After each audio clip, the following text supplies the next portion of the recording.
Hello dear friends, welcome back to my channel of Literary Art. Literary art के मेरे आज के इस YouTube सेशन में आप सभी का मैं बहुत बहुत स्वागत करती हूँ। आज का हमारा जो डिस्कशन का टॉपिक है वो है biographical approach to literature, to which we can say as a biographical criticism also. And first of all, we shall see what is biographical criticism or biographical approach to literary criticism or literature. Friends, biographical criticism एक literary criticism का form है और इसमें अगर हम देखें तो जो लेखक है या फिर जो नॉवेलिस्ट है, राइटर है, उसके जो एक्सपीरियंसेस है, उसके जो विचार है, उसके थॉट्स है, उसने एक किसी घटना को देखा है, अनुभव किया है, तो उसका जो एक्सप्लोरेशन हमें उसकी राइटिंग्स में मिलता है, तो उसे हम बायोग्राफिकल लिटरेचर या फिर बायोग्राफिकल क्रिटिसिज्म कहते हैं। और इसी के बारे में हम आज के इस सेशन में बात करने जा रहे हैं। तो एक जो हमारी कॉन्सेप्ट क्रिटिसिज्म में डेवलप हुई है, जिसे कि हम बायोग्राफिकल अप्रोच टू लिटरेचर या फिर बायोग्राफिकल क्रिटिसिज्म कहते हैं, वो क्या है, ये हमें आज के इस सेशन में देखना है। Biographical criticism emphasizes the importance of understanding an author's life in interpreting their work. जो हम उसका वर्क स्टडी करते हैं एक राइटर का, तो उसमें जो एक ऑथर है, तो उसके जो लाइफ है, किस प्रकार से जी है, किस प्रकार के अनुभव उसने लिए हैं, उसकी सराउंडिंग किस प्रकार की थी, या फिर उस ऑथर पर किस प्रकार के संस्कार हुए थे, और इन सभी चीजों को उसकी राइटिंग में हम कहीं ना कहीं पे खोजते हैं या फिर एक्सप्लोर होता हुआ देखते हैं, तो इसे ही हम बायोग्राफिकल क्रिटिसिज्म कहते हैं। It's like having a secret decoder that lets you dive deeper into the story and unearth hidden meanings. That means, see, biographical criticism एक ऐसा फॉर्म है लिटरेरी क्रिटिसिज्म का, जिसमें हम राइटर्स के life, beliefs, experiences, all these things are used to better understand and interpret his work. It's a way of seeing literature through a different lens, one that has got the author's fingerprints all over. That means whatever impressions he has in his life, we can find out that in his work also. So that is the thing which we have to study here. तो friends, आगे हम देखते हैं कि क्या है definition. यहाँ पे मैंने एक दी हुई है बायोग्राफिकल क्रिटिसिज्म की, कि what is biographical criticism. It is a form of literary criticism where the life, beliefs and experiences of the author are used to better understand and interpret their work. Friends, आगे जाके हमें कुछ जो points है उन्हें consider करना है कि अगर हम बायोग्राफिकल क्रिटिसिज्म या फिर बायोग्राफिकल अप्रोच एक लिटरेचर में ढूंढते हैं, तो किस प्रकार से ढूंढते हैं, इसलिए हमें कुछ पॉइंट्स फॉलो करने हैं, और वो पॉइंट्स कौन से हैं ये हमें देखना है। वो पॉइंट्स है, authors often draw from their own life experiences when writing. अभी अभी मैंने बताया है कि जो कुछ भी वो अनुभव करते हैं अपने लाइफ में, तो उसी को अपने राइटिंग्स में एक्सप्लोर करने का एक प्रयास वो करते हैं। अपनी जो भी कुछ नॉवेल है या फिर कुछ प्ले है या फिर कोई शॉर्ट स्टोरी है, तो उसमें वो एक्सप्लोर करना चाहते हैं अपने राइटिंग्स, अपने थॉट्स, अपनी जो सराउंडिंग्स में जो कुछ भी चल रहा है, तो उसे एक्सप्लोर करने का प्रयास करते हैं। Their personal beliefs and values can shape the themes and messages in their work. उनके जो पर्सनल बिलीफ्स है, उनके जो पर्सनल आइडियाज है, उनके जो पर्सनल थॉट्स है, उनको भी उस वर्क के थ्रू वो दर्शाना चाहते हैं। Understanding the author's background can help you appreciate the context and setting of the story, and it can provide insights into the author's motivations and intentions, adding a new layer of depth to your reading experiences. जब भी हम कोई literature का part हम read करते हैं, जैसे कि कोई नॉवेल हो, शॉर्ट स्टोरी हो, या फिर कोई प्ले हो, तो उस टाइम हमें ये देखना चाहिए कि किस बैकग्राउंड से वो ऑथर आया हुआ है, किस प्रदेश से आया हुआ है, किस रीजन में बड़ा हुआ है, किस प्रकार के संस्कार उस पर हुए हुए हैं, या फिर उसका फैमिली बैकग्राउंड क्या है, किस फैमिली बैकग्राउंड में पढ़ा, उसका एजुकेशन हुआ है, या फिर we can find out that किस प्रकार से वो बड़ा हुआ है, in which atmosphere he has grown up. That these things actually contribute in developing his work of art. So we have to consider these things. That means the surrounding in which he has grown up. Apart from that, the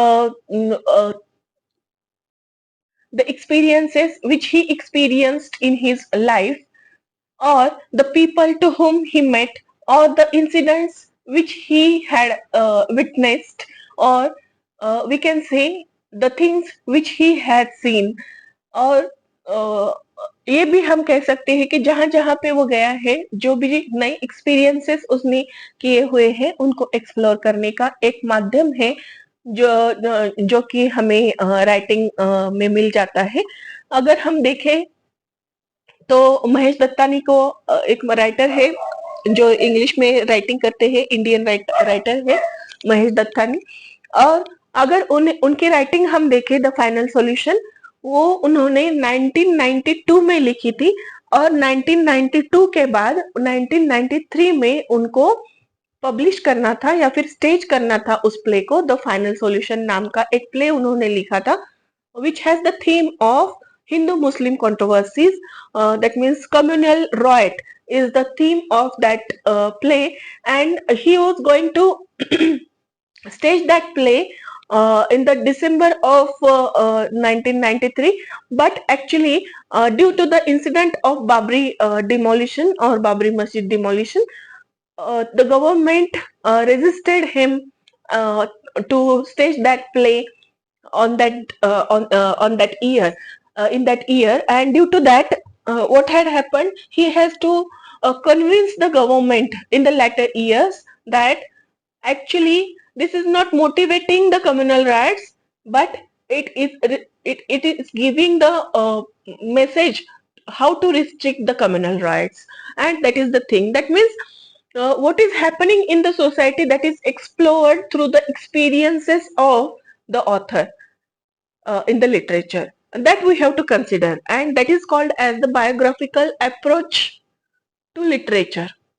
That is also called as biographical criticism. So friends, आगे हम देखते हैं historical and historical development of biographical criticism.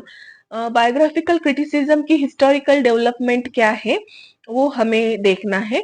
तो ये जो है renaissance period से हम देखते आ रहे हैं कि जो कुछ भी ऑथर्स है, उन्होंने अपने जो एक्सपीरियंसेस है उनको अपने वर्क ऑफ आर्ट में या फिर आर्टिस्टिक वर्क्स में एक्सप्लोर किया हुआ है। लेकिन आजकल जो है कंटेम्प्रेरी एज में अगर हम देखें तो हम एक एक्सपीरियंस कर रहे हैं, या फिर some voices have been raised against the biographical approach to literature. उनका ये कहना है कि biographies actually are not contributing to the work of art, and there is no attachment between the work of art and the author or the artist. That means जो भी कोई writer है, novelist है या फिर आर्टिस्ट है, उसका जो वर्क ऑफ आर्ट है, चाहे नॉवेल हो, शॉर्ट स्टोरी हो, या फिर कोई प्ले हो, या फिर कोई आर्ट हो, तो उसका और उसकी लाइफ का कोई भी संबंध या फिर कोई रिलेशन हमें यहाँ पे नहीं जोड़ना है। ऐसा भी हो सकता है कि उनमें कोई भी रिलेशन ना हो, लेकिन ऐसा नहीं हो सकता है दोस्तों, क्योंकि बात ये है कि जब तक हमारे दिमाग में किसी चीज को देख के कोई आइडिया नहीं आती है, तब तक हम उसको एक्सप्लोर नहीं करते हैं through the work of art. It may be in the writing, or it may be in the form of a sculpture or painting or any type of thing. That means you can deliver the speech also, and that can be also considered as a work of art. So तो ये बात हमें यहाँ पे ध्यान रखनी है कि जो कुछ भी एक आर्टिस्ट या फिर कोई राइटर एक्सप्लोर करता है, कोई पोएट एक्सप्लोर करता है, तो वो सभी उसके एक्सपीरियंसेस रहते हैं. He is not writing in the vacuum, he is not thinking in the vacuum. That we have to consider. That means किसी स्पेस में वो नहीं देख रहा है, या फिर अचानक कुछ उसको सूझा नहीं है, बल्कि कुछ एक्सपीरियंस करने के बाद, कुछ देखने के बाद, कुछ इंसिडेंट उसके सामने घटित होने के बाद ही वो कुछ आर्ट निर्माण करता है, क्रिएट करता है, और वो उसका खुद का पर्सनल एक्सपीरियंस ही रहता है. तो ये हमें बात ध्यान में रखनी है. तो मैं इसके लिए आपको कुछ एग्जाम्पल्स भी देना चाहूंगी. जैसे कि हम सलमान रश्दी जो है, जो कि बुकर प्राइज विनिंग नॉवेलिस्ट है, तो उन्होंने जो कुछ भी नॉवेल्स लिखी है, he has explored the themes such as migration, cultural identity, religious faith, drawing on his own experiences as a British Indian writer, particularly his upbringing in India and his later life in England and United states. अगर हम उनके कुछ work देखें, जैसे कि midnight children है, तो midnight children एक ऐसा नॉवेल है जिसका बैकड्रॉप है इंडिया इंडिपेंडेंस. और he has explored through this novel the themes like identity, history, impact of colonialism. Then he has explored his own experiences, how he grown up in India. तो ये सारी जो चीजें हैं, कहीं ना कहीं हमें यहाँ पे ध्यान में रखनी है. और इसके साथ ही उनका और एक जो सैटनिक वर्सेस नाम से एक नॉवेल, कंट्रोवर्शियल नॉवेल पब्लिश हुआ था, which led to a fatwa against Rushdie. It actually explores the theme of religion, faith, and clashes between different cultures, beliefs, reflecting Rushdie's own experiences with religious extremism.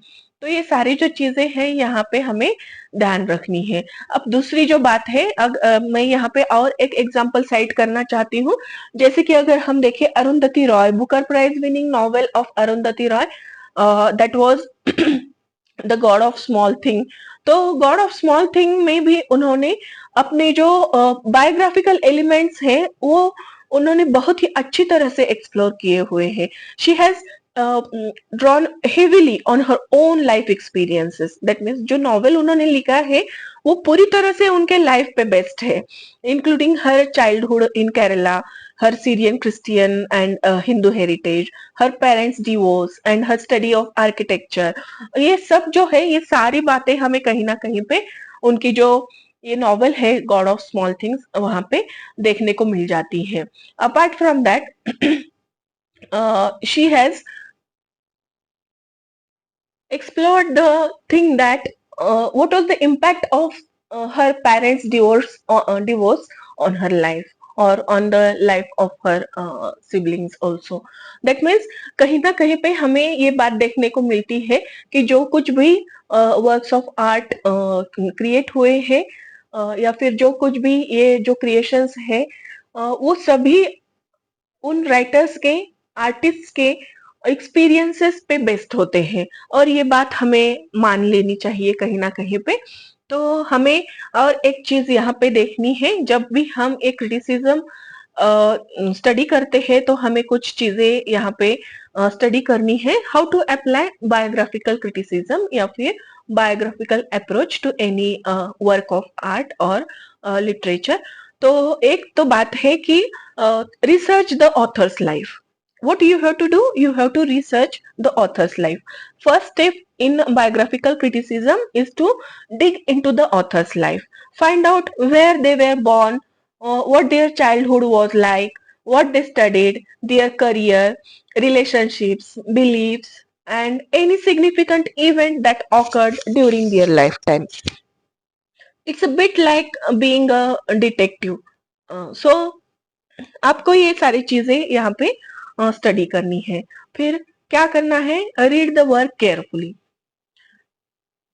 Next जो step है हमारा, उसे क्या करना है? हमें जो भी वर्क पे हम रिसर्च कर रहे हैं उसे केयरफुली रीड करना है, once twice thrice you read that, pay attention to the themes, characters, plot, and while reading keep the author's life in mind and see if you can spot any connections with the life of the author.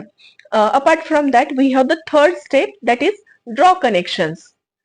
First of all, research the work, read the work, analyze it, and study the background of the author, and then draw the connections. Now, drawing connections between the author's life and his work.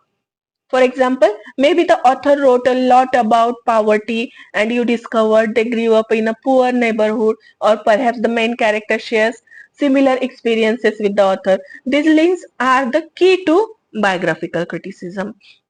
And lastly, what you have to do, write your own analysis. What you have to do in the biographical criticism, you have to write your own analysis. तो इन सभी चीजों को study करने के बाद तुमको अपना खुद का जो पॉइंट ऑफ व्यू है उसे एक्सप्लोर करना है. Discuss the connections you have found and explain how they enhance the understanding of the work. The goal of the biographical criticism is to provide deeper insight into the literary work by viewing it through the lens of the author's life. And you have now learned not just the definition and biographical criticism, but also how to apply it. So, so friends, this is about the biographical criticism, and one more slide I have added here while citing the information about how we can find out the life experiences of authors in his works. I have given here the slide of Salman Rushdie, but what we have to add to that is that what are the strengths and weaknesses of biographical criticism? What are the strengths? See, first of all, one major advantage of biographical criticism is that it can add depth and richness to the literary work, and by understanding the author's life, उसको एक deep insight हम create कर सकते हैं, और एक mindset भी हम बना लेते हैं कि इस प्रकार से वो लिखता है, या फिर उसकी जो लिखनी है या फिर राइटिंग्स है वो एक पर्टिकुलर सांचे में ढली हुई है, ये हम देख सकते हैं. This can help you understand the themes, characters and plot on much deeper level. And another strength is that it makes literature more relatable and real. By linking the author's life to their work, it makes the story feel more personal and human. This can make the reading experiences more meaningful and engaging. अभी कुछ weaknesses भी हैं biographical criticism के, तो वो weaknesses क्या है? तो weakness is that it can overshadow the literary work itself. Sometimes focusing too much on author's life can divert attention from the literary work's inherent qualities. And after all, it's the story itself the reason we picked up the book in the first place. Apart from that, biographical criticism can be enlightening. It's not without its flaws. One significant drawback is that it can lead to assumptions and misinterpretations. Just because an author has certain experiences, it does not mean they are always reflected in their work. Making such assumption can lead to faulty interpretations also. So, the strengths and weaknesses of biographical criticism as we approach to any literature, just have to remember that it is just one way to interpret literary work, and we should not overshadow any literary work with whatever the background of the author. अब हमें एक और ये भी बात देखनी है कि why biographical criticism matters, और why it is important to see the biographical approach to any work of art or literature. So it matters because it allows us to see that extra layer. It's like getting a special pair of glasses. That means you can see through the lens, the invisible threads connecting the author's life to their work. It's a reminder that literature is not created in vacuum. It is the product of real person's experiences, thoughts, and emotions. So, friends, by embracing biographical criticism, we can deepen our understanding of literature and forge a more meaningful connection with the works we read. सो आशा करती हूँ कि ये जो video है biographical criticism पे मैंने prepare किया हुआ आप सबको समझ में आया होगा और पसंद भी आया होगा। अगर आपको ये अच्छा लगा तो इसे लाइक शेयर और सब्सक्राइब करना ना भूलें। Thank you for watching this video. Thank you very much.